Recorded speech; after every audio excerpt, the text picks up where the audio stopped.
Hello friends, welcome back to my channel Himanshu classes. दोस्तों, जब से शिक्षक नियुक्ति नियमावली 2023 कैबिनेट से पास हुई है, नियोजित शिक्षक और शिक्षक अभ्यर्थी इसका लगातार विरोध कर रहे हैं, इसके विरोध में प्रदर्शन कर रहे हैं चरणबद्ध तरीके से। लेकिन दूसरी तरफ सरकार का इस पर कोई असर नहीं पड़ रहा है और सरकार इस पर बहुत तीव्र गति से कार्य कर रही है। और आलम यह है कि सभी चीजें पूरी हो चुकी हैं, जो रिक्तियां हैं वो जिलों से आ गई है, उस पर जो आरक्षण का जो रोस्टर है वो तैयार हो चुका है, वो भी कैबिनेट से पास हो चुका है। और अब बीपीएससी इसके सिलेबस पर कार्य कर रही है और बहुत जल्द हो सकता है नेक्स्ट वीक में इसका जो एडवर्टाइजमेंट है वो भी बीपीएससी जारी कर देगी। अब प्रश्न यह उठता है कि एक तरफ जो नियोजित शिक्षक हैं, शिक्षक अभ्यर्थी हैं, उनका पक्ष है, सरकार का भी अपना पक्ष है। और ये पक्ष को आपने देखा होगा, शिक्षा मंत्री के द्वारा रखा गया। उन्होंने सीधे सीधे कह दिया कि इस नियमावली में किसी भी तरह का संशोधन नहीं होगा। तो अब ये प्रश्न उठता है कि कौन सही है और कौन गलत, सरकार कितना सही है कितना गलत, नियोजित शिक्षक शिक्षक अभ्यर्थी कितने सही है कितने गलत। आज इसी पर हम लोग चर्चा करने जा रहे हैं इस वीडियो के माध्यम से। और मैं आपको बता दूं, मैं इसकी तैयारी भी शुरू कर दिया हूं और इसमें जो फर्स्ट क्लास है वो आपके बीच में रखा हूं। और वो मैंने 1857 की क्रांति और उसमें बिहार का योगदान से इसकी शुरुआत की है और उसका एक क्लास आपके बीच में एमसीक्यू के साथ लेकर के आया हूं। अगर आपने उस वीडियो को नहीं देखा है तो उसका लिंक मेरे डिस्क्रिप्शन बॉक्स में है, जहां से जा करके आप उस वीडियो को आसानी से देख सकते हैं और ये लगातार जारी होगा। लेकिन बीच बीच में ऐसे मुद्दे मुझे उठाना जरूरी लगा, इसीलिए आपके साथ मैं आज इस वीडियो के द्वारा आपके साथ इस मैटर को शेयर कर रहा हूं। दोस्तों, चैनल पर नए हैं या अभी तक चैनल को सब्सक्राइब नहीं किया है तो चैनल को सब्सक्राइब कर लें, बेल आइकन को जरूर प्रेस करें ताकि आने वाले सभी वीडियोस का नोटिफिकेशन सबसे पहले आपको मिल सके। तो चलिए सबसे पहले शिक्षा विभाग सरकार के पक्ष को जानते हैं। सरकार का कहना है कि अब जो नियुक्तियां होंगी वो गुणवत्तापूर्ण शिक्षा के आधार के लिए बेहतरी के लिए होगी और गुणवत्तापूर्ण शिक्षक की बहाली होगी और इसके लिए एग्जामिनेशन एसेंशियल है। और ये जो कुल रिक्ति है 1,78,026 पद, इस पर बीपीएससी एग्जामिनेशन लेगी और उसमें जो शिक्षक सफल होंगे, जो शिक्षक अभ्यर्थी सफल होंगे, उनको इसमें जगह दिया जाएगा, उन्हें पूरी तरह से राजकर्मी बना दिया जाएगा, उन्हें सभी तरह के लाभ और सुविधाएं जो एक राजकर्मी को प्राप्त होती हैं वो दी जाएगी। नियोजित शिक्षकों की बात करें तो उनके लिए 10 वर्ष की छूट दी गई है। वो नियोजित शिक्षक हैं इसलिए उन्हें 10 साल की छूट की इसमें लाभ दिया गया है। उम्र सीमा में, उम्र सीमा अगर देखा जाए तो जो रहेगा शिक्षक अभ्यर्थियों के लिए, उससे इनको 10 साल आगे दे दिया जाएगा सभी वर्ग में, अनारक्षित और आरक्षित वर्गों में। अब यहां पर है नियोजित शिक्षक जो मांग कर रहे हैं लगातार कि उन्हें पूरी तरह से दे दिया जाए राजकर्मी का दर्जा। तो शिक्षा विभाग की तरफ से शिक्षा मंत्री का जो बयान जारी हुआ है उसके आधार पर यह कहा गया है कि इस नियमावली में अब किसी भी तरह का संशोधन नहीं होगा। और रह गई बात नियोजित शिक्षकों की, तो इतने वर्षों से वो पढ़ा रहे हैं, अगर उसी से प्रश्न पूछा जाए तो उन्हें इन प्रश्नों का उत्तर देने में क्या समस्या है। यह है सरकार का पक्ष। सरकार के इस पक्ष में एक बात और मैं इंक्लूड करना चाहूंगा, जो सरकार की तरफ से जो आकर्षक वेतनमान की बात कही गई, उसमें ये बातें सामने आई कि जो नियोजित शिक्षकों को अभी वेतन प्राप्त हो रहा है उससे 20% ज्यादा उन्हें प्राप्त होगा। अब आते हैं नियोजित शिक्षक और शिक्षक अभ्यर्थियों के पक्ष की बात करते हैं।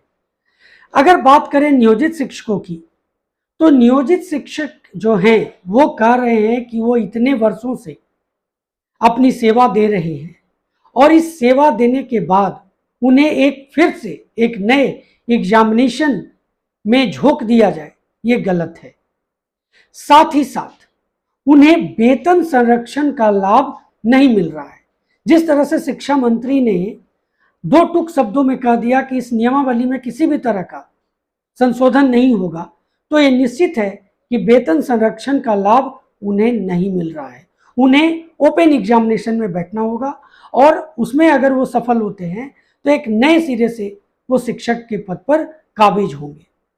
अब यहाँ पर नियोजित शिक्षकों का पक्ष जो है कि जो वर्षों से पढ़ा रहे हैं, जो 16 साल, 17 साल, 18 साल अपनी सेवा दे चुके हैं, उनका जो अभी बेसिक है और जो इसमें बेसिक का जो रखा गया है उसमें अंतर है।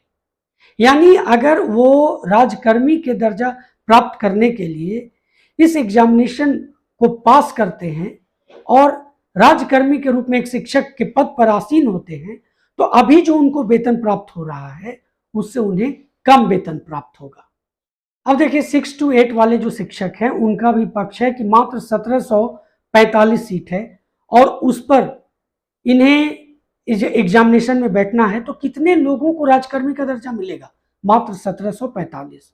और इसमें न सिर्फ नियोजित शिक्षक होंगे बल्कि शिक्षक अभ्यर्थी भी उनके साथ होंगे जो इस एग्जामिनेशन में एक साथ बैठेंगे और इस प्रतियोगिता में भाग लेंगे, और उन सब में मात्र 1745।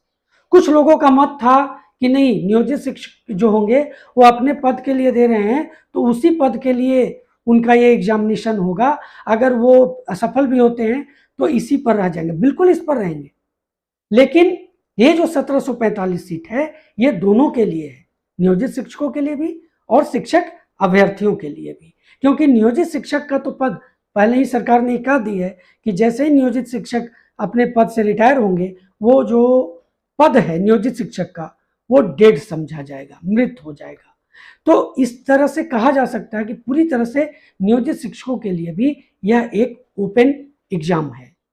शिक्षक अभ्यर्थियों की बात करें तो शिक्षक अभ्यर्थी इतने दिनों से, लगभग 4 सालों से वो इसका इंतजार कर रहे थे इस 7वें चरण की बहाली के लिए।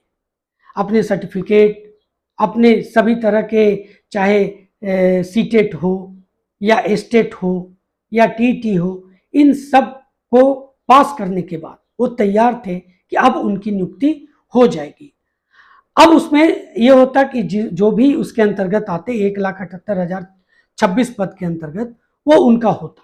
यानी 1,78,026 पद ये पूरी तरह से किनके लिए था? ये शिक्षक अभ्यर्थियों के लिए था। लेकिन इनके साथ किन्हें लाया जा रहा है? नियोजित शिक्षकों को लाया जा रहा है।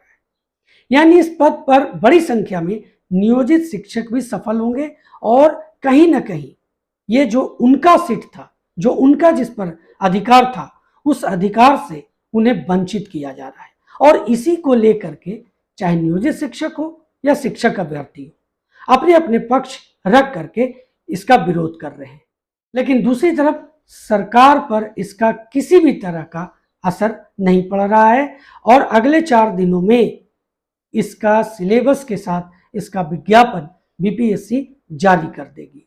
यानी अब ये 4 दिन में अगर नियोजित शिक्षक अभ्यर्थी अपनी बातों को सही तरीके से सरकार के समक्ष रख पाए तो ठीक है, नहीं तो ये 1,78,026 पदों पर सीधे सीधे उन्हें इस प्रतियोगिता परीक्षा में शामिल होना पड़ेगा।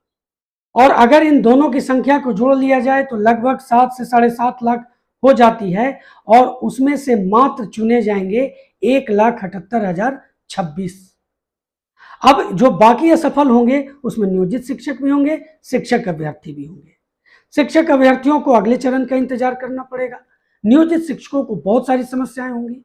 एक समस्या उनका खुद का जो स्वाभिमान है, जो उनका खुद का, जो आज इतने वर्षों से जिस विद्यालय में पढ़ा रहे हैं, शायद कहीं वहां भी उनके स्वाभिमान को धक्का न लगे, खास करके जो असफल होंगे, और सभी सफल तो होंगे ही नहीं। इसी 1,78,026 पद में शिक्षक अभ्यर्थियों सहित ये नियोजित शिक्षक भी होंगे, जितने भी जो आ जाए। तो मैं आपको एक बार फिर अपने चैनल के थ्रू ये जरूर ये संदेश देना चाहूँगा कि बिल्कुल सरकार को ये एग्जामिनेशन लेना चाहिए, लेकिन इस एग्जामिनेशन में 2 तरह की बातें होनी चाहिए।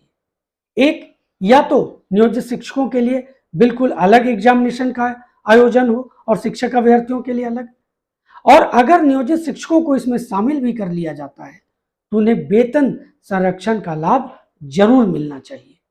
तो दोस्तों, ये कुछ महत्वपूर्ण बातें थी जो मुझे आपके साथ शेयर करना जरूरी था इसीलिए मैंने इस वीडियो के माध्यम से, अपने चैनल के माध्यम से आपके बीच में शेयर किया। दोस्तों, जो मेरा नेक्स्ट वीडियो होगा वो आपकी तैयारी को लेकर के होगा। मैंने एक क्लास आपके बीच में रखा है 1857 की क्रांति और उसमें बिहार का योगदान।